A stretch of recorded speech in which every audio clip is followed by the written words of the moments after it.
Muy buenos días, soy el doctor Juan Arandia y hoy vamos a hacer un pequeño repaso de asma basados en la guía GINA del año 2025. Definición.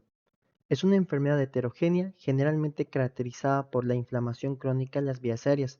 Se define por un historial de síntomas respiratorios, tales como sibilancias, dificultad respiratoria, o mejor conocida como disnea, opresión de pecho y tos, que varían con el tiempo y en intensidad, junto con un flujo expiratorio variable. La limitación del flujo aéreo puede volverse persistente posteriormente. Fenotipos del asma. Tenemos asma alérgico, asma no alérgico, asma de inicio tardío, asma con flujo aéreo modificado, asma con obesidad, asma con tos. Cuadro clínico, los síntomas respiratorios mencionados con anterioridad. Para el diagnóstico, vamos a basarnos en el algoritmo 2025 del GINA. Tenemos un paciente con síntomas típicos del asma, procedemos a hacer una historia clínica detallada buscando antecedentes familiares, un examen físico, y si esto favorece el diagnóstico de asma, procedemos a hacer una espirometría. En caso de que la espirometría no esté disponible, podemos optar por el pico flujo expiratorio. Si se demuestra la variabilidad del aire expirado, nosotros tenemos confirmación del diagnóstico de asma. En caso de que los resultados no sean concluyentes, se puede optar por repetir una vez más la prueba. Cuando consideramos repetir la prueba, debemos saber que los broncodilatadores de acción corta se van a poder usar después de un periodo de 4 horas, mientras que los broncodilatadores de acción larga van a necesitar un periodo entre 24 a 48 horas para volver a ser usados. También cabe recalcar que la prueba se puede repetir durante los síntomas. Si no tenemos el pico flujo expiratorio ni la espirometría para poder ser realizado, o los estudios no son concluyentes, podemos optar por considerar biomarcadores. El biomarcador más estudiado es el feno. ¿Pero qué es el feno? Es óxido nítrico exhalado fraccional. Los niveles elevados de feno en el aliento pueden sugerir presencia de inflamación y por lo tanto ser un indicador de asma o de exacerbaciones asmáticas, útil para el asma tipo 2. No descarte el diagnóstico, pero puede confirmarlo. Para confirmar la variabilidad del aire expirado, nosotros vamos a hacer una prueba pre y post broncodilatadora para ver la respuesta al broncodilatador. Si hay una variabilidad en FEV1 o FBC igual o mayor al 12% y 200 mililitros, tenemos el diagnóstico por espirometría. Por pico flujo expiratorio, la variación debe ser igual o mayor al 20%. También podemos confirmarlo mediante una variabilidad excesiva en 2 tomas al día a lo largo de 2 semanas por el pico flujo expiratorio. Para esto, la variabilidad debe ser mayor al 10%. También un paciente que después de tratamiento a las 4 semanas demuestra una variación en el FEV1 igual o mayor al 12% y 200 mililitros. Y en el pico flujo expiratorio una variación igual o mayor a 20%.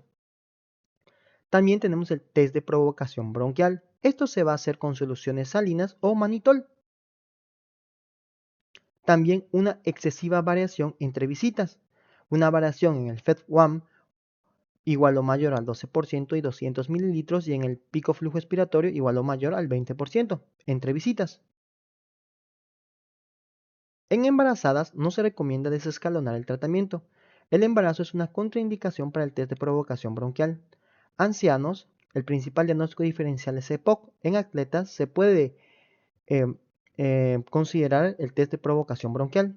Diagnósticos diferenciales. Control de la enfermedad. Hay que hacer un control sintomático en las últimas 4 semanas y también el futuro riesgo de eventos adversos.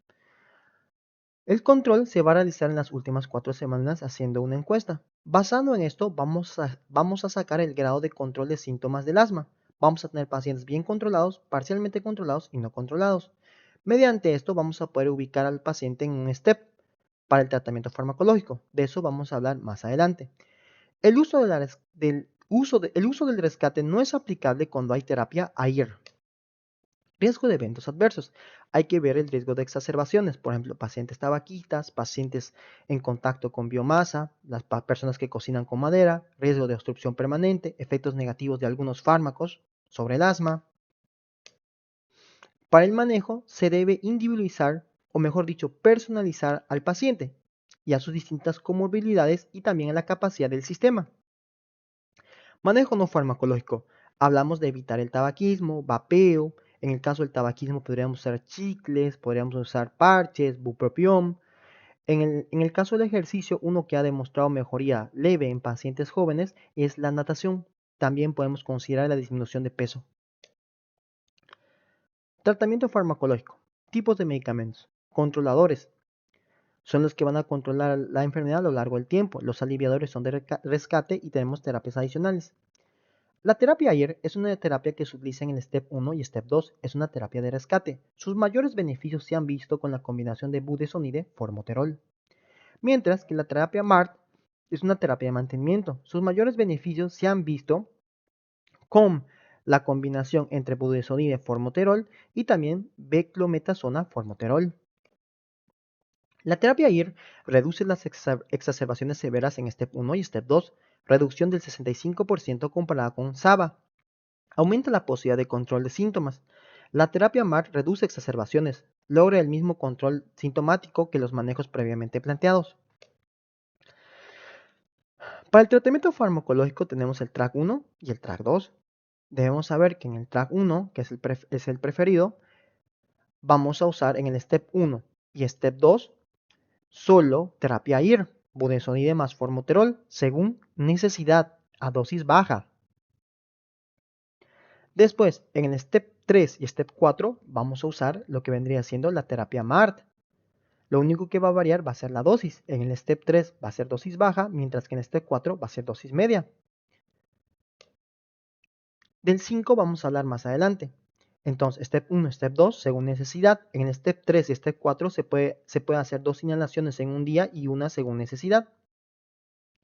¿Hasta cuántas inhalaciones podemos hacer? Máximo de 2 inhalaciones, 12 inhalaciones en un día. En caso de no poder realizar el TRAC 1, vamos a proceder a realizar el TRAC 2.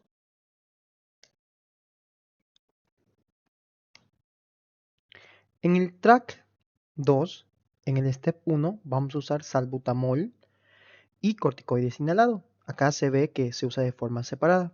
Para el rescate ya hay combinaciones de corticoide inhalado y SABA, salbutamol.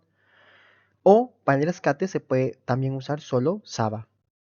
En el STEP 2, a dosis baja, vamos a usar corticoide inhalado. Y para el rescate se va a usar corticoide inhalado más SABA. En el STEP 3, a dosis baja, se va a utilizar corticoide inhalado más LABA, solo que en este caso no va a ser formoterol.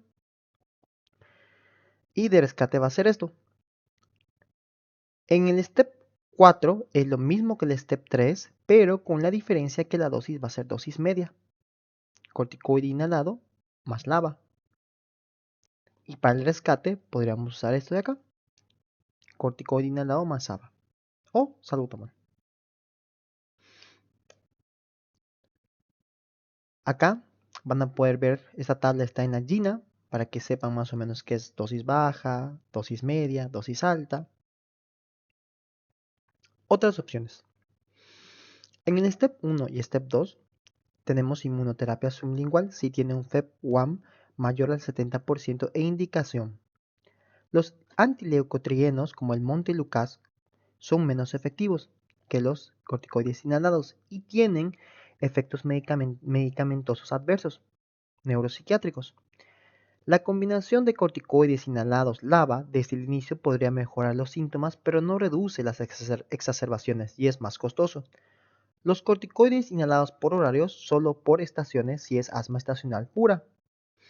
En el STEP 3 tenemos la inmunoterapia sublingual, tenemos el corticoide inhalado a dosis intermedia, los antileucotrienos o teofilina se pueden considerar pero son menos efectivos que los corticoides inhalados LABA. En el STEP 4 se puede considerar añadir LAMA. Se puede considerar pero siempre y cuando se tenga corticoides inhalados a dosis intermedias o altas. La triple terapia podría reducir las exacerbaciones, especialmente en pacientes con antecedentes de exacerbación y mejora la función pulmonar. La inmunoterapia sublingual si tiene un FEV1 mayor al 70% e indicación. Los corticoides inhalados a dosis altas, los antileucotrienos o teofilina se pueden considerar, pero son menos efectivos que la combinación de corticoides inhalados LABA. En el STEP 5 hay que hacer una remisión a una clínica del asma, a un especialista, para investigación y manejo. Lo primero es siempre es optimizar el manejo actual y descartar otras alteraciones. Existen diversas opciones de manejo antes de considerar los biológicos, el manejo biológico. Corticoides inhalados LABA a dosis más altas. También debemos saber que solo se debería intentar esto por 3 a 6 meses. Corticoides inhalados más LABA más LAMA, que mejora la función pulmonar pero sin mucha evidencia de control y riesgo de exacerbaciones. Posible beneficio en exacerbaciones en pacientes con antecedentes de exacerbación. También en el STEP 5 se podría considerar el uso de la acitromicina, que solo puede ser dado por un neumólogo. Se da en pacientes con persistencia de síntomas y dosis altas de corticoides inhalados LABA. La terapia guiada por esputo para definir las dosis de corticoides inhalados, termoplastía bronquial únicamente en ensayos. Pocos datos de seguridad a largo plazo, corticoides orales solo como última medida, incluso después de los biológicos.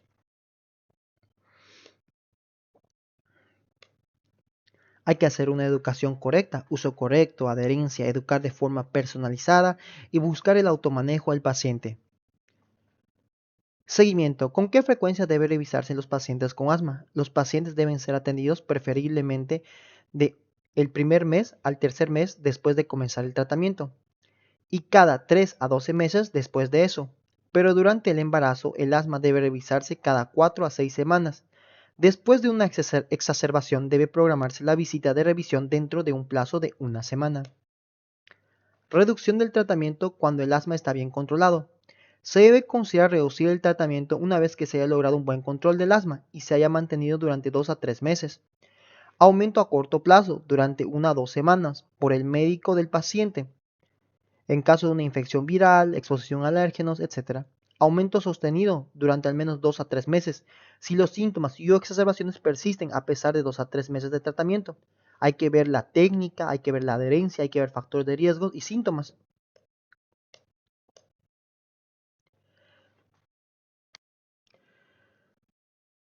La remisión no es igual a cura, es la ausencia de síntomas y exacerbaciones sin uso de corticoides sistémicos por un periodo de tiempo.